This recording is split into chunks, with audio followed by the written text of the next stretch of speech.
Money!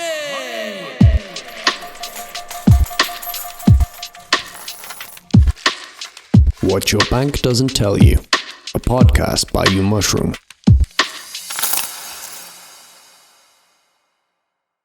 Hello everybody and welcome back to our podcast, What Your Bank Doesn't Tell You.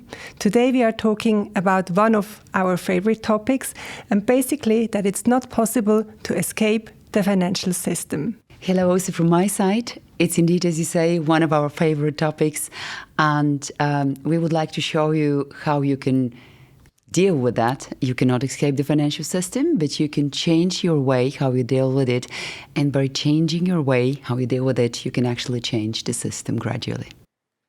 So basically, when you are changing a system, it sounds a bit like a revolution, no? And as for any revolution, at the beginning, there is the awareness. So in our opinion, it's extremely important that you become aware how you think about money, how do you deal with money, what does money mean to you? And once you have a proper understanding of how you perceive money and what money means to you, then you are basically in a position to work on it and to change it. Absolutely. And what is very interesting to consider, if you look, each of us has a physical personality, right? There is also a kind of a temper personality, emotions and psychology behind. So you also have an emotional personality, psychological personality. And it's the same way is actually with your money personality. So you do have consciously or subconsciously certain feelings, perceptions, beliefs attached to money.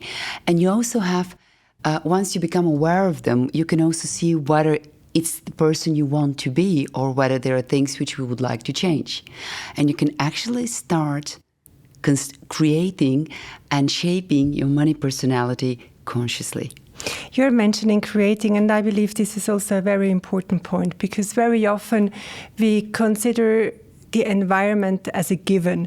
So we have the government, which is kind of a given, and sometimes we have the impression we don't have an impact there. The same is maybe with our employer, with the family, you name it.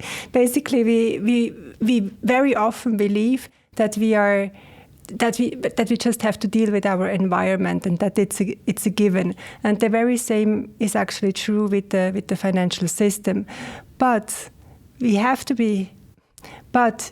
we should be aware that even for things which we believe they are a given, we have always the possibility to influence it. And the very same is true with money. So when we understand what money means for us, then we can also start to deploy the money in the way we want to shape the future, we want to shape the world and create the environment we would like to perceive. To add on that, and it's a very valid point, the points which you're mentioning, we were thinking a lot and talking a lot with people around the recent bank collapses across. I mean, we had one in Switzerland. There are several which happened in the US, and people always say like, "Oh my God, those banks and they're crooks and they're this and they're that, and they deal in a way that it's probably not very good for society." But guess what? We actually all allowing those things, right? And it's very easy to fall in the role of blaming and be a little bit like the role of a victim of a system or of a particular institution, as opposed to proactively do something against that. And the geographies where we live, we actually are quite free. We have a huge degree of freedom, which we're not at all aware of, to do what we want to do, to put our money for the causes what we want to. And one thing which we keep saying, and you probably have heard it in the previous podcast, your money has a voice. Exactly the same way as you have a voice to express a gratitude, to say hello, to buy something. That's exactly the same way your money also has a voice. So put it what you believe into, because it's not true that you're powerless. And we would warmly love to encourage everyone to become aware of those facts and start practicing them on a small scale. And it's very funny what you said, that money has a voice. And this morning I just attended a presentation of an asset manager, and this asset manager is pretty expressive how they deal with companies they invest in, and they are kind of an activist asset manager. So if they are not happy with the company, they start writing them to inquire what's going on and also to motivate them to change. And I was listening to them and actually thinking that it's not just for financial institutions like asset managers to really have an impact on companies. It's also in our hands. And as you say, money has a voice and also our money has a voice. And if everybody expressed the voice of their money, then we would have exactly the same impact, if not a much bigger one. Yes, and what sometimes, like when a reason why a lot of people actually don't deal with money is the fact that they are not at all aware of how to start and what to do. And we warmly invite everyone to acquire the necessary knowledge and acquire the necessary awareness. And we had a meeting 2 weeks ago. The person we were talking to put a very nice expression. She said, conscious investing. And that's pretty much what we are actually practicing, what we are encouraging and teaching people to do. Exactly this process of becoming conscious. The same way as you're conscious again about physics, about your mentality, about your emotions. You need to become conscious if you want to create a better world for you and everyone else. It's good to become conscious about your money personality. It's good to realize that even small impact has, in a compounded scale, a huge change. It could be compounded, as you say, if each of us and every one of us expresses the voice of their money, you could move a lot, but also over time. If you start with little money, you don't need to start big and have a huge amount of money to really make an impact. You can start small, and we don't need to forget that roughly 50% of the world population actually lives with below 5 francs or dollar a day. So you can imagine what is the impact of 1 franc? What is the impact of 50 cents, etc., etc.? In certain geographies, it's huge. We tend to be devaluated and think that here it doesn't have that, but it's the contrary is true. Also, a small amount of money here could actually compound it over the time, and if we consider the group of people acting, really create a change. Mm. And basically, expressing the voice of your money, of course, it's when you do investments into shares, into funds, into bonds, you name it. And there, it's important that you carefully select the names where you can really stand behind, that you invest in companies which create something or provide a service which you believe in and which you would like to support. But it already starts earlier as well, because before you invest, you hold your money somewhere. And if you hold your money with a bank, you can't really stand behind. Then that should be a reason to actually change the bank. Because with the money you are giving the bank, you give kind of a resource to the bank to work with. And if everybody changed again the bank because they don't like what they are doing and transfer the money to a bank which they really like, then this also has an impact and could actually shift the landscape of institutions which are around. That's very true, and we very little ask ourselves, is the institution I work with as a bank representing my values? We kind of have this attitude that, okay, they're all of the same, etc. But they're all of the same because we never actually start these dialogues as users. And as you say, all of us can move the money to another place and start thinking of what could be done in a better way. And we come back to the point that it's a lot of awareness is needed for people to really realize the power they have in their hands, and that even a small amount really matters, that even a small step really matters. And big changes in a system and a revolution in that sense actually always start small. It doesn't necessarily have to start big. It doesn't necessarily have to start with a big bang. It starts with changing the mindset of each and every one of us. And with changing the mindset, you automatically also start understanding the financial system.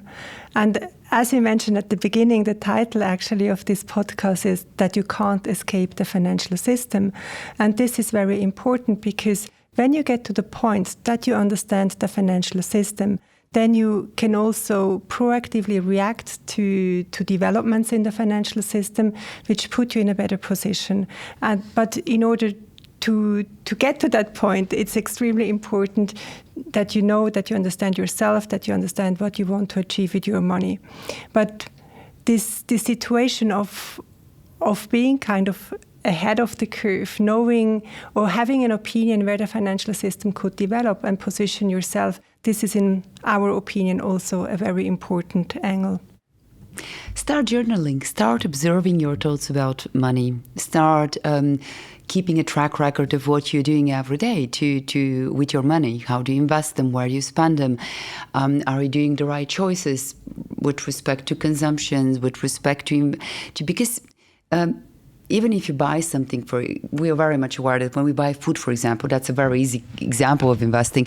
We actually invest or not in our physical health, right? Some foods are good for us, others are not that good, but maybe they create more pleasure, so you can kind of really balance the pros and cons. Exactly the same way it is with money. And we would warmly encourage you to really start keeping a track of where your money goes to on a daily basis. One thing which we always hear, and it's very interesting, is people say, I don't have money to invest. And guess what? Each time when we start talking to people, you actually figure out that a big amount of their spending are done completely unconsciously and for perks, which probably they don't necessarily need. And if you kind of shift a little bit, and if you take a little bit more conscious decision, at least in our geographies, a lot of people, and with the current reshaping environment of brokerage where costs are not so expensive to access trading. Costs are not so high to access trading, actually. You can start investing, and you can start investing with little. And You're right. And another argument what we hear quite often is that if something happens in the financial system, usually it's considered that the rich ones, they know how to position themselves. And it's always the poorer ones or the less privileged or the ones with less money that they don't know how to react or proactively act in a changing environment in the financial system. So this doesn't need to be like that. And this is why we encourage you to really get an understanding of what you want to achieve with the money, but also to get an understanding of the financial system, to really position yourself, because you can't escape the financial system. You can just learn to understand it and to position yourself in case changes are coming, or, I mean, it's changing all the time. It's indeed the case. So 3 major takeaways from what we are talking about today. The first thing is start with awareness. Become aware of your money personality. Become aware of your fears, thoughts, beliefs, conscious or unconscious, related to money. Step number 2 is actually consider, are you happy with what you're seeing? Are you happy with your beliefs and thoughts which you have, or do you need to change something? By changing yourself, you actually start also changing the system. And in parallel, what we would encourage you to do is also get familiar with the financial system, acquire the necessary education, train your instincts with respect to that. The same way as you learn any other skill, from driving a bicycle all the way to writing, to driving a car, etc., etc. It's pretty much the same type of skills. It's practice. And point number 3 is start consciously shaping your personal world and also the future world in which you would like to live into. There is actually nothing to add to that. So if you have any questions or inputs, as always, write us on hello@umushroom.com. We hope you have enjoyed this session, and we are very much looking forward to see you very soon again. Thank you. Thank you. Money!